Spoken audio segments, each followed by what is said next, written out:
Loin des sentiers battus, il s'aventure dans la forêt et peu de chemins lui sont inconnus. Alain Chadoutot est un amoureux de la nature. Depuis 25 ans, il arpente ses sous-bois, émerveillé par le spectacle qui l'entoure. Et là, regardez, ici, une trace, une crotte de mustélidé ou ça peut être un renard. La LGV est censée passer à une centaine de mètres de là. Inconcevable pour lui.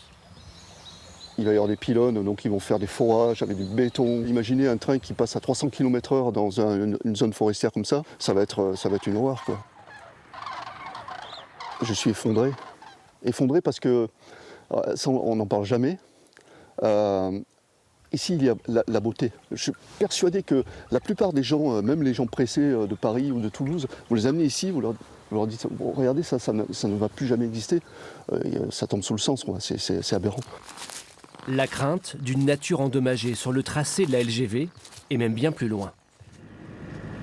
Hugues Savoie habite Bourdelle, à la frontière de la Gironde et du Lot-et-Garonne.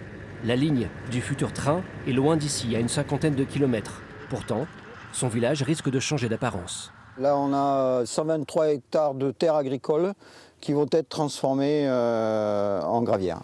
Sur ces champs, une société va creuser la terre pour extraire la grave, utile pour fabriquer du béton, qui servira à la construction de la ligne LGV. Son village va être entouré de gravières.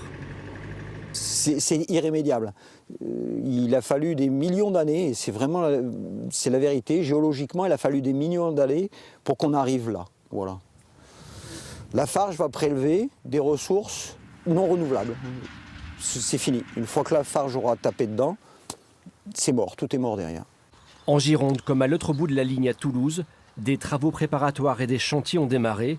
Un sombre horizon pour les opposants à cette LGV qui devrait voir le jour d'ici 6 à 7 ans.